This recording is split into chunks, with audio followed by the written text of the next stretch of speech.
Akashvani Kolkata पुनसाय model तुरी तुरी मीटरिना गीतांजलि उछेंताल मखन एहबिना तेहिना सानताड़ी आखड़ा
चंद्र मुर्मू और साउतिन को सापड़ावतिना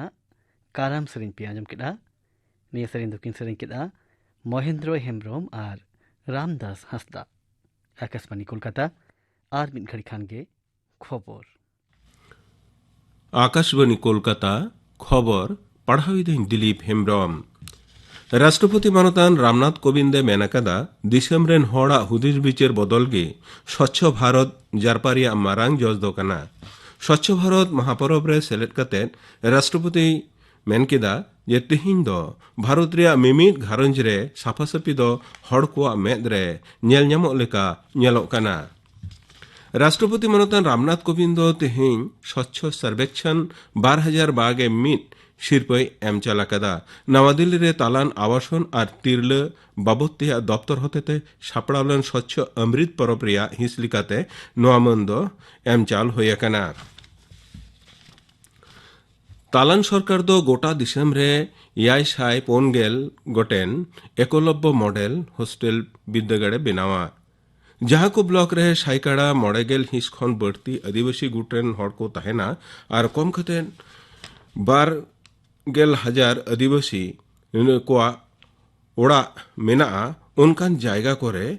एकलव्य मॉडल बिद्यागाड़ बेनाव राकाब हुआ तालान आदिवासी बाबतिया दप्तरे मेनाकादा जे फुरगल रिया अमृत परब मानाव रिया जस लिकाते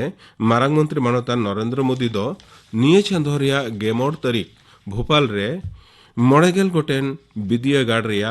भित धीरे थापना कदा तृणमूल कांग्रेस लीडर तहा मुख्यमंत्री मानतीय ममता बनर्जी मेनाकादा जे चासी को जितकर होयकान तकवा जहां को चासी बीजेपी सरकारा निर्माया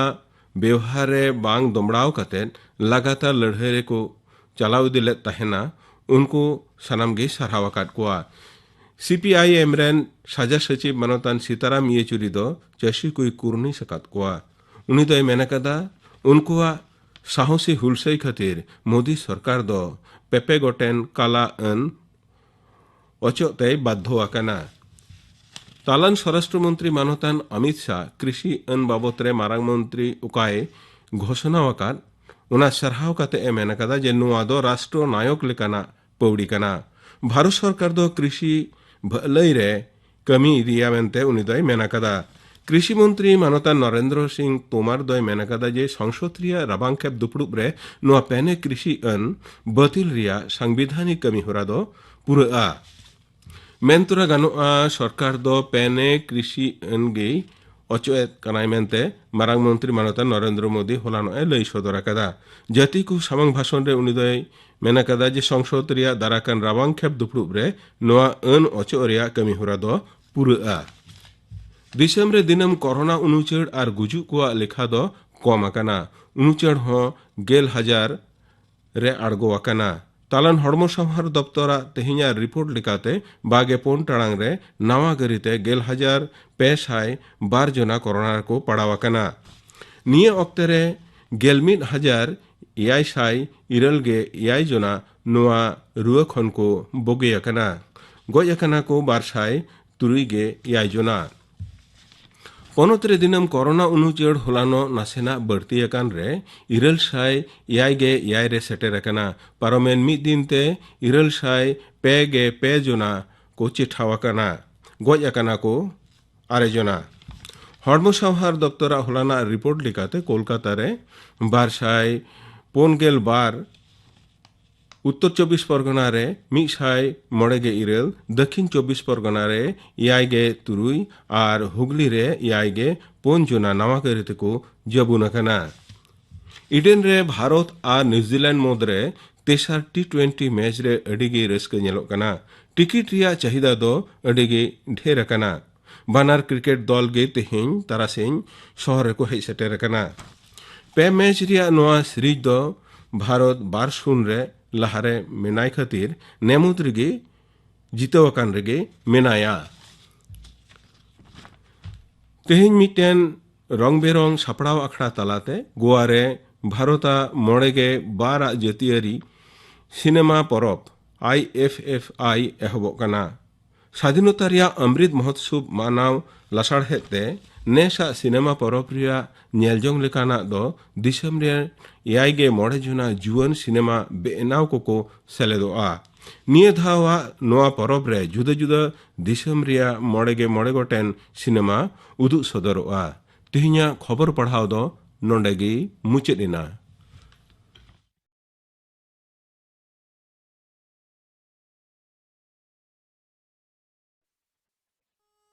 आकाशवाणी कोलकाता केंद्र रेना गीतांजलि उछन तालमा खन उछन कान सांतारी अखड़ा पे आंजमेदा नित्य आंजम पे लागड़े सेरें अणती नाय केशव चंद्र सोरेन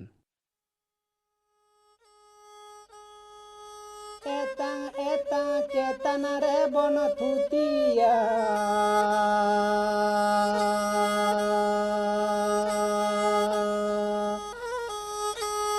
गाहिर काता बाबन बुझवा गाहिर काता बाबन बुझवा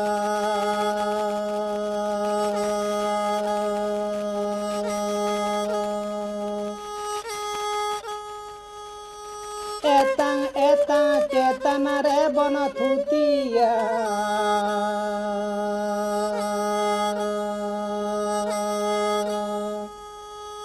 गाहिर कथा बाबन बुझवा गाहिर कथा बाबन बुझवा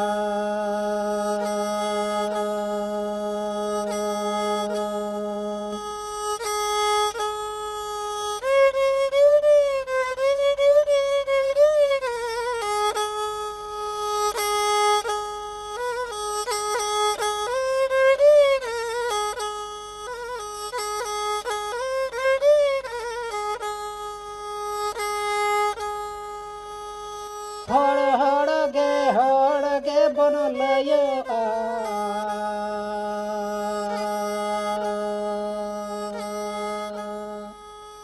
हड़ गे बन लयो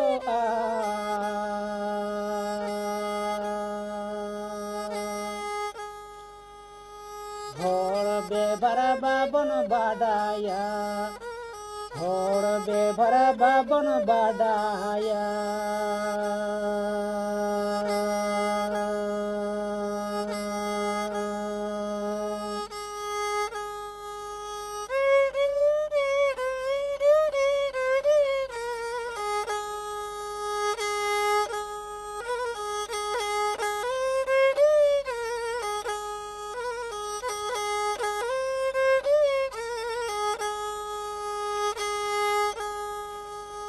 हड़ गे बन लयो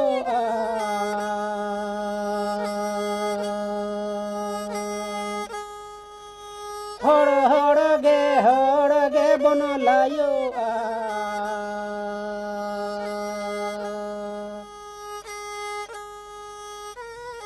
हड़ बेभर बाबन बुझवा हड़ बेभर बाबन बाडाया हड़ बेभर बाबन बाडाया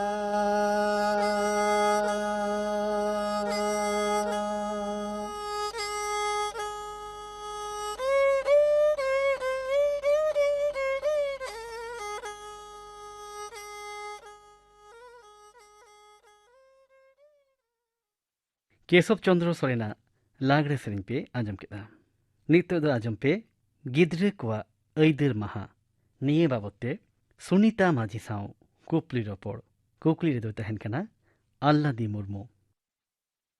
चाइल्ड राइट से गिद्रो कोआ ऐदर बाबते गालमाराव लगी तेहेन दो सान्ताड़ी आखड़ा रे नेवता होये कना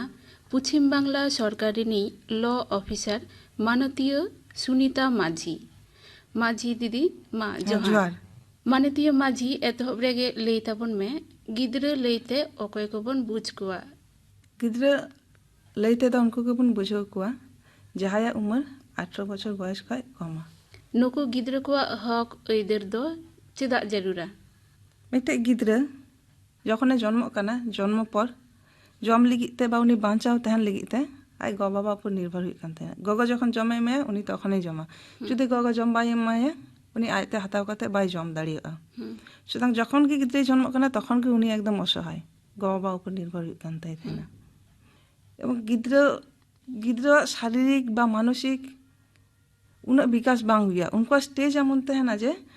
उनी गिद्रो जेरकम परिवेश रे तहन कना उना परिवेश रे विभिन्न भावे शोषण गिद्रो एवं जाते उनी बाय शोषण उना लगी बाय विरोधिता दाड़िया बा बाय रड़ दाड़िया जुदी होय रड़ा तखन लटू हड़ को मेना आम दो ची हबाम बाड़िया थीर कमे किंबा जुदी शोषण कना उनी मेनदा जे तखन जखने प्रतिवादिता तखन लटू को धमकाव कना धमकाव कते को थीरे कना तखन उनी आया ची चाहिदा उना को बाय लई दाड़िया कना जन आबो गिद्रो को बन को कटी कटी गिद्रो को बाहर को खय बाड़ायदा शुधु जम लगी आई गो बा जम बाको बायाम दाड़िवाई कना ओनाते गिद्रो खयदा बा गो बाय कुलकाते जो खय कते अगुई में सुतरां गिद्रो को निजेरा स्वार्थते एवं समाज रे स्वार्थते उनको कतगुलो अधिकार को एम का को चेद चेद हक ऐदर मेना गिद्रो को लगी जहाँ तिना गिद्रो हक मेना ओना रिया सनाम रिया के मूल उद्देश्य हुई कना गिद्रो जाते सनाम सुविधा असुविधा वायलेंस ओना खय प्रोटेक्टेड तहना एवं उनिया पूर्ण विकास हुई मूल जिनिस दो उना कान गया এবং নয়া অধিকারগুলোকে কতগুলো ক্যাটাগরি রেকো ভাগ কাদা যেমন যদি আবো প্রথম রেবন মেনা right to life and survival মানে মিটে গিদ্রা বাঁচাও তাহেন রিয়া অধিকার মিটে গিদ্রা জন্ম আয় জন্ম পর উনি যাতে সমাজ রে বাঁচাও তাহেন এরপর গিদ্রা যখন জন্ম হই না গিদ্রা যাহা পরিবেশ রही তাহেনা গিদ্রা ची দরকার গিদ্রা সুস্থ হতে গেলে জম দরকার জম নিউ ভাগি জম নিউ দরকার শুধু জম নিউ বাং ওনা জম নিউ দরকার যখন রোগক কানা রান মুরগান দরকার আয়া তাহান লাগি উড়া দরকার আয়া ᱚᱲᱟᱜ ᱫᱚ তারপর উনকো কিচরিক কুয়া দরকার মিটে ভাগি পরিবেশ প্রোটেক্টেড পরিবেশ সেফ পরিবেশ সাফা পরিবেশ যাহারে উনি ঠিকঠাকে তাহে দাঁড়িয়া এবং উনিয়াগ বিকাশ হুয়ুগ নয়া সাথে সাথে আর মিটে অধিকার হুয়ুগ কানা যাতে মিটে গিদ্রা সমাজ রে আয়া পরিবারে সম্মান সাথে তাহে দাঁড়িয়া ᱞᱟᱹᱴᱩ ᱦᱚᱲ ᱞᱮᱠᱟ ᱜᱤᱫᱽᱨᱟᱹ ᱦᱚᱸ ᱠᱤᱱᱛᱩ ᱢᱤᱫᱴᱮᱡ मान सम्मान जिनिस मेनाᱜᱼᱟ ᱜᱤᱫᱽᱨᱟᱹ ᱠᱚ ᱡᱟᱛᱮ ᱥᱚᱢᱟᱡᱽ ᱨᱮ मान सम्मान ᱥᱟᱛᱮ ᱠᱚ ᱛᱟᱦᱮᱸ ᱫᱟᱲᱮᱭᱟᱜ ᱚᱱᱟ ᱫᱚ ᱦᱩᱭᱩᱜ ᱠᱟᱱᱟ বাঁচাও তাহেন রিয়া অধিকার বাঁচাও তাহেন রিয়া অধিকার মধ্যে আরো বিভিন্ন অধিকার কো পাড়াগ কানা এরপরের অধিকার ᱫᱚ ᱦᱩᱭᱩᱜ ᱠᱟᱱᱟ ডেভেলপমেন্ট রিয়া অধিকার অর্থাৎ গিদ্রা বিকাশ গিদ্রা ᱠᱷᱚᱡ যখন হারাগ কানায় তখন উনি বিভিন্ন স্টেজ রে বিভিন্ন রকম বিকাশ হুᱭᱩᱜ ᱠᱟᱱ ᱛᱟᱭᱟ उनका उना विकास को चे मिटे हुई कना मेंटल डेवलपमेंट ने मानसिक विकास हुई कना फिजिकल डेवलपमेंट दैहिक विकास हुई कान तया इमोशनल डेवलपमेंट उना को सनाम हुई कान तया और उनी मेंटल डेवलपमेंट लगी चे दरकार उनी सिखनत दरकार पढ़ाओ दरकार गिद्रा जखन पढ़ाओ रिया बयस हुई कना तखन उनी स्कूल कुल हुईआ ताले उनी मेंटल डेवलपमेंट हुईआ पढ़ाओ चीदा बोई पढ़ाओ का तो विभिन्न जिनिस चीदा बाड़ाय उनिया ची रिया अधिकार एवं इमोशनल डेवलपमेंट चिकाते हुआ जहाँ गिद्रे मिटे परिवार रे मिनिया उना परिवार चेलका जत्नते हराई कना चेलका भालोबासा एमाई कना दुलाड़ी कनाय उना कोते इमोशनल डेवलपमेंट हुआ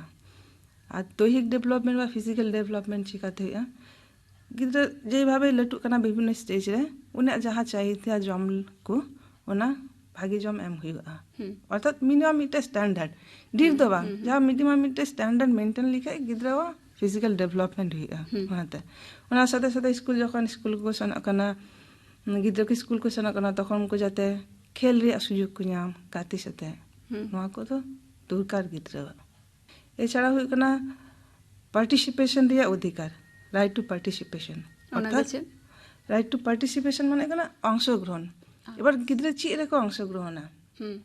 আবু বন মেনা আবু সমাজ রে যে গিদ্রে দা চি কি বাই বুঝা কোনো জিনিস সম্পর্কে বা ওরারে মিটে ডিসিশন যখন কো হাতা লেটু হড় কো ওনা সম্পর্কে চি হা বাই বুঝা ভাগি মন্দ ওনাতে যখন লেটু হড় কো মিটে ওরারে কো ডিসিশন কো হাতা বা ওনা উনি গিদ্রে নিয়ে হয়তো ডিসিশন কো হাতা তখন উনি মতামত তো অকয় কি বাকো ইচ্ছে বাং হিয়া যে উনা মতামত বন হাতা বা যদি মতামত মেনা তখন কো মেনা আম দা চি হা বাম বাড়ে বাম বুঝ দাঁড়ে না আম দো আলুম রড়া কিন্তু उनको मिटे মতামত মানে দরকার হাতাও দরকার আর ওনা দো গিদ্রা কো দো অধিকার হ্যাঁ ওনা দো গিদ্রা কো অধিকার আচ্ছা নড়ে মিটাং কথা উইহার হিজুক কানা 18 বছর কম কুড়ি গিদ্রা को उनकुआ बापला कथा आयु बाबा के को गोटाया को হ্যাঁ उनरे उनी कुड़ी गिद्रा अधिकार दो तीनटा बांग तहन कान ताया आइन रहा मिना चाइल्ड मैरिज प्रोहिबिशन एक्ट 2006 रे मिना बापला रे बयस को ठीक कदा कुड़ी गिद्रा दो हुई कना 18 बছর बयस और कुड़ा गिद्रा दो हुई कना 21 बছর बयस यदि गवा जोर काते कुड़ी गिद्रा बापलाइया 18 বছর खाय लाहारे तो गवा सस्ते की ᱧᱟᱢᱟ এবং गवा साथे जहाँ को ना बापला साथे जुक्त मिना को जहाँ को बापला रे को तोरजोर हिदा उनको हो पनिशमेंट मिना अच्छा निये क्षेत्र रे नो तो गिद्रो हर तो 18 বছর लाता रे गिद्रो को ओइदेर जहाँ कथा लई हे कना तो नुकु गिद्रो बुझिदा को जे आले मिटन सासेत रे पड़ा कना तो ताहले नुकु दो ओकारे को चला आयु बाबा हो कथा बांग को आंजमेदा मेनखान आको ओकारे को चलाव कते नो लालिस को जनाव दाड़े आको उना लगी तो विभिन्न अथॉरिटी मिना को एवं उना तो डिफरेंट लेवल रे मिना को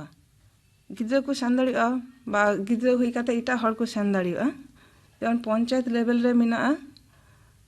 चाइल्ड वेलफेयर कमिटी मिना बा चाइल्ड प्रोटेक्शन कमिटी हो मिना ओंडे सेन दाड़िया से भाबे child protection committee block level रे मिना डिस्ट्रिक्ट लेवल रे मिना स्टेट लेवल रे मिना एवं जेरकम धरन राइट तहना उनका अथॉरिटी को आलादा आलादा इदिया को এবং কিন্তু ᱱᱚᱣᱟ অথরিটি কিন্তু প্রত্যেকটি লেভেল রে পর লাতার খয় চট হাবি মেনাᱜᱼᱟ। যেমন যদি মিটে শিশু শ্রমিক ক্ষেত্রে রে শিশু শ্রমিক ক্ষেত্রে রে ওকারেম সেনᱚᱜᱼᱟ ওকারেম রিপোর্টা না লেবার ইন্সপেক্টর মেনাᱜ ᱠᱚᱣᱟ লেবার ইন্সপেক্টর ᱴᱷᱮᱱ ᱮᱢ ᱥᱮᱱ ᱫᱟᱲᱮᱭᱟᱜᱼᱟ লেবার কমিশনার ᱴᱷᱮᱱ ᱮᱢ ᱥᱮᱱ ᱫᱟᱲᱮᱭᱟᱜᱼᱟ ডিস্ট্রিক্ট রে লেবার টাস্ক ফোর্স মেনাᱜᱼᱟ ᱚᱸᱰᱮᱢ ᱥᱮᱱ ᱫᱟᱲᱮᱭᱟᱜᱼᱟ তারপরে আম স্টেট চাইল্ড প্রোটেকশন সোসাইটি রেম ᱥᱮᱱ ᱫᱟᱲᱮᱭᱟᱜᱼᱟ ডিস্ট্রিক্ট চাইল্ড প্রোটেকশন সোসাইটি ᱮᱢ ᱥᱮᱱ ᱫᱟᱲᱮᱭᱟᱜᱼᱟ বিভিন্ন স্টেজ রে ᱟᱢ ᱥᱮᱱ ᱫᱟᱲᱮᱭᱟᱜᱼᱟ এবং ᱚᱸᱰᱮ ᱠᱷᱚᱡ ᱥᱮᱱ ᱠᱟᱛᱮ ᱟᱢ রেমেডিম ᱧᱟᱢᱟ। ᱜᱤᱫᱽᱨᱟᱹ ᱱᱤᱡᱮ ᱜᱮ ᱪᱟᱞᱟᱣ ᱫᱟᱲᱮᱭᱟᱜᱼᱟᱭ ᱵᱟᱝ ᱠᱷᱟᱡ ᱫᱚ হ্যাঁ উনি যদি বাই চালাও দাᱲᱮᱭᱟᱜ ᱠᱟᱱᱟ ᱩᱱᱤ আশেপাশে হᱚᱲ উনি হয়ে ᱡᱟᱦᱟᱸᱭ ᱠᱚ ᱥᱮᱱᱚᱜᱼᱟ এবং ᱱᱚᱣᱟ ᱦᱚᱸ ᱢᱮᱱᱟᱜᱼᱟ চাইল্ড প্রোটেকশন কমিটি মেনা চাইল্ড রাইটস প্রোটেকশন কমিটি আবু ওয়েস্ট বেঙ্গল রে মেনা সানাম ইয়ে রেগে স্টেট রেগে মেনা ᱚᱸᱰᱮ ᱥᱮᱱ ᱠᱟᱛᱮ ᱦᱚᱸ রেমেডি ᱧᱟᱢᱚᱜ ᱜᱮᱭᱟ ᱡᱩᱫᱤ ᱚᱸᱰᱮ ᱥᱮᱱ ᱠᱟᱛᱮ ᱱᱟলিᱥᱮᱢ ᱡᱟᱱᱟᱣ ᱫᱟᱲᱮᱭᱟᱜᱼᱟ ᱩᱱᱠᱩ ᱪᱟইল্ড রাইটস কমিটি ᱠᱚ ᱛᱟᱦᱮᱱᱟ ᱚᱸᱰᱮ ᱡᱟᱦᱟᱸᱭ ᱡᱩᱫᱤ ᱠᱳᱱᱳ রাইট ᱜᱤᱫᱽᱨᱟᱹᱣᱟᱜ ভায়োলেশন ᱦᱩᱭᱩᱜᱼᱟ ভায়োলেশন ᱦᱩᱭ ᱞᱮᱱᱠᱷᱟᱡ ᱜᱤᱫᱽᱨᱟᱹ ᱥᱮᱱᱚᱜ ᱠᱟᱱᱟ ᱵᱟ ᱮᱴᱟᱜ ᱦᱚᱲᱮ ᱥᱮᱱᱚᱜ ᱠᱟᱱᱟ ᱵᱟ ᱩᱱᱠᱩ ᱦᱚᱸ ᱡᱩᱫᱤ ᱠᱚ ᱧᱮᱞᱫᱟ ᱡᱮ ᱱᱚᱰᱮ ᱪᱟইল্ড রাইট ভায়োলেশন ᱦᱩᱭᱩᱜ ᱠᱟᱱᱟ তখন उनको ইনকোয়ারি ᱠᱚ আর উপযুক্ত রেমেডি ᱠᱚ ᱮᱢᱚᱜᱼᱟ। ᱟᱪᱪᱷᱟ ᱢᱤᱫᱴᱟᱝ ᱜᱤᱫᱽᱨᱟᱹ ᱥᱟᱭᱮন্ᱥ ᱵᱟᱝ ᱯᱟᱲᱦᱟᱣ ᱥᱟᱱᱟᱭᱮ ᱠᱟᱱᱟ ᱟᱨᱴᱥ ᱨᱮ ᱪᱟᱞᱟᱜᱼᱟ ᱢᱮᱱᱠᱷᱟᱱ ᱡᱳᱨ ᱠᱟᱛᱮ ᱚᱲᱟᱜ ᱠᱷᱚᱱᱟᱜ ᱠᱚ ᱢᱮᱛᱟᱭ ᱠᱟᱱᱟ ᱠᱚ ᱥᱟᱭᱮন্ᱥ ᱛᱮᱜᱮ ᱯᱟᱲᱦᱟᱣ ᱦᱩᱭᱩᱜ ᱛᱟᱢᱟ ᱱᱚᱰᱮ ᱱᱩᱭ ᱜᱤᱫᱽᱨᱟᱹ ᱪᱮᱫ ᱞᱮᱠᱟ ᱵᱷᱟᱵᱛᱮ ᱟᱡ ᱵᱩᱡᱽ ᱫᱟᱲᱮᱭᱟᱜᱼᱟ ᱡᱮ ᱤᱧᱟᱹᱜ ᱫᱚ ᱱᱚᱣᱟ ᱯᱟᱲᱦᱟᱣ ᱨᱮᱱᱟᱜ ᱚᱫᱷᱤᱠᱟর ᱢᱮᱱᱟᱜ ᱛᱤᱧᱟ ᱥᱮ ᱱᱚᱣᱟ ᱚᱠᱟᱨᱮ ᱚᱵᱷᱤᱡᱳᱜᱽᱮ ᱥᱚᱫᱚᱨᱟ? ᱱᱚᱣᱟ ᱡᱟᱦᱟᱸ ᱥᱤᱫᱽᱫᱷᱟᱱᱛᱚ ᱢᱮᱱᱟᱜ ᱠᱟᱱᱟ ᱜᱤᱫᱽᱨᱟᱹ ᱪᱮᱫ ᱮ ᱯᱟᱲᱦᱟᱣᱟ ᱵᱟ ᱵᱷᱚᱵᱤᱥᱥᱚᱛ ᱨᱮ ᱪᱮᱫ ᱮ ᱵᱮᱱᱟᱣᱟ ᱚᱱᱟ ᱫᱚ ᱥᱚᱢᱯূর্ণ ᱚᱫᱷᱤᱠᱟর ᱫᱚ ᱜᱤᱫᱽᱨᱟᱹᱣᱟᱜ ᱜᱮ ᱚᱱᱟ ᱫᱚ ᱜᱤᱫᱽᱨᱟᱹ ᱜᱮ ᱵᱷᱟᱜᱮ ᱞᱟᱹᱭ ᱫᱟᱲᱮᱭᱟᱜᱼᱟ এবং ᱚᱱᱟ ᱠᱷᱮᱛᱨᱮ ᱜᱤᱫᱽᱨᱟᱹ ᱠᱚ ᱱᱮᱛᱟᱨ ᱫᱚ মতামত প্রকাশ ᱨᱮᱭᱟᱜ অধিকার ᱠᱚ ᱮᱢᱟ ᱠᱚ ᱠᱟᱱᱟ ᱟᱭᱟᱜ ᱵᱤᱦᱩᱭ ᱮক্সᱯᱨᱮᱥᱟ ᱟᱭᱟᱜ ᱵᱷᱟᱞᱤ ᱢᱚᱱᱫᱚ ᱜᱤᱫᱽᱨᱟᱹ ᱠᱚᱣᱟᱜ ᱦᱚᱠ ᱟᱹᱭᱫᱟᱹᱨ ᱡᱚᱛᱷᱟᱛ ᱥᱟᱺᱦᱤᱡ ᱯᱟᱞᱟᱜ ᱠᱟᱱᱟ ᱥᱮ ᱵᱟᱝ ᱚᱱᱟ ᱫᱚ ᱚᱠᱚᱭᱮ ᱧᱮᱞᱟ? ᱚᱱᱟ ᱦᱚᱛᱮᱡ ᱛᱮ ᱵᱤᱵᱷᱤᱱᱱᱚ ᱨᱚᱠᱚᱢ ᱨᱮᱭᱟᱜ ᱟইন ᱢᱮᱱᱟᱜᱼᱟ ᱟᱵᱚ ᱫᱤᱥᱚᱢ ᱨᱮᱦᱚᱸ ᱢᱮᱱᱟᱜᱼᱟ ᱵᱤᱵᱷᱤᱱᱱᱚ ᱤᱱᱴᱟᱨᱱᱮᱥᱱᱟᱞ ᱴᱨᱤᱴᱤ ᱢᱟᱫᱽᱫᱷᱚᱢ ᱨᱮ রিকগনিশন মেনাᱜᱼᱟ ᱜᱤᱫᱽᱨᱟᱹ ᱠᱚᱣᱟᱜ ᱪᱮᱫ অধিকার মেনাᱜᱼᱟ যেমন যেমন অধিকার ᱨᱮᱭᱟᱜ ভায়োলেশন ᱦᱩᱭᱩᱜᱼᱟ সেভাবে বিভিন্ন অথরিটি মেনাᱜ ᱠᱚᱣᱟ এবং বিভিন্ন লেভেল রে মেনাᱜ ᱠᱚᱣᱟ যেমন পঞ্চায়েত লেভেল রে মেনাᱜᱼᱟ ᱟᱢᱟᱜ ᱵᱞᱚᱠ লেভেল রে মেনাᱜᱼᱟ ᱰᱤᱥᱴᱨᱤᱠᱴ লেভেল রে মেনাᱜᱼᱟ পুরো স্টেট লেভেল রে মেনাᱜᱼᱟ। শিশু শ্রমিক সে গিদ্রা উমের খাটুয়া को मेनते मिटटांग कथा मेनाआ नोआ बाबत ते मिदबार कथा लई में ना सनाम का जहाँ लटू समस्या आबू दिसम रे बा इटा दिसम रे ओना दो हुई कना शिशु श्रमिक कारण शिशु श्रमिक जहाँ स्टेज दे उन्हीं को कमी चाहिए कना शिशु श्रमिक को बुन मितावाई कना ओना दो हुई कना उनका स्टेज ते खूब डेलिकेट गया और निजेरा कथा हो बाई लई दाड़ियो कना ठीक है এবং প্রতিবাদ হওয়ায় প্রতিবাদ দাঁড়িয়ে কানা যদি হয় প্রতিবাদীদা অকয় হবাকো আঞ্জমিদা। আচ্ছা নোডে কি কোনো শাস্তি রেনা ব্যবস্থা তাহেনা যে গিদ্রা কো খাটায় কোয়া সেক্ষেত্রে আবহাওয়া অ্যাক্ট মেনা যে যাহাই গিদ্রা কোয়া বয়স 14 বছর খয় কম उनको तो विपज्जनक कारखाना फैक्ट्री जहाँ करेगी कमीरे बाम लगाव दाड़िए जहाँ कमीरे लगाया उन्हें पेनाल्टी हुआ पनिशमेंट हुआ टाका जरिमाना लगाविया बा उन्हें जेल हो हुई दाड़िया। गिद्रा को हक अयदर जदि जहां बांग को बतावा तबे खान चेक लेकन सासत रिया बंधेज मेनाआ जेरकम अधिकार रिया भायोलेशन हुआ राइट रिया भायोलेशन हुआ से हिसाब ते पनिशमेंट हो मेनाआ अर्थात सानाम दो मिद रकम पनिशमेंट बांग विभिन्न आईन रे विभिन्न रकम पनिशमेंट मेनाआ।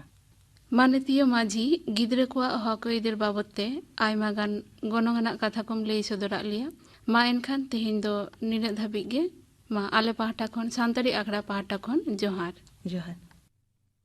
गिद्रा को अयदर महा निया बाबते सुमिता माझी सला कुपली रिपोर्ट पे आजम के तबना कुपली रे दो तहें कना अल्लादी मुर्मू नितो दो गापना आखड़ा कमी हरा लिया पेगे गापना सानतारी आखड़ा को सेरिया पुलिन चंद्र मांडिया साउतन को आजमाबे सुबोध चंद्र सोरेनर साउतन को सापड़ावतना सेरेन इन बेगोर गापा दो पे आजमा काराम इदी काते क्षेत्र मोहन टुडू साव कुपली रिपोर्ट कुपली रे दो तहेना राबन बास्के गापना आखड़ा कमी हरा पे आजम केदा तेहिना सानतारी आखड़ा रेना मुचे रे दो आजम पे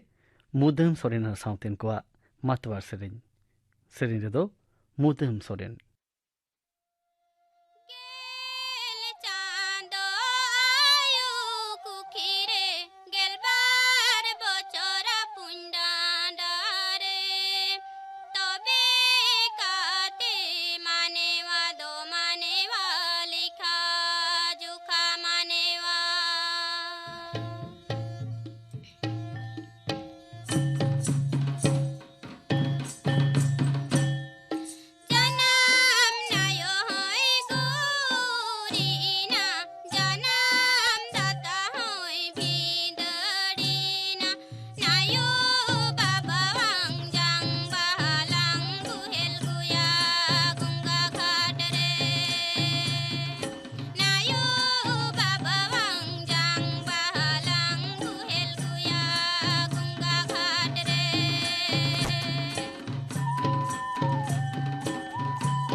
मातवार सेरें पे आजम के तबना मुदम सोरेन और साउतेन को सेरें रे दो तहें कना मुदम सोरेन अनि सेरें साउते के तिहिना सांतरे अखड़ा दो नोडे के मुचेना सनम को नापाय तहें तबन पे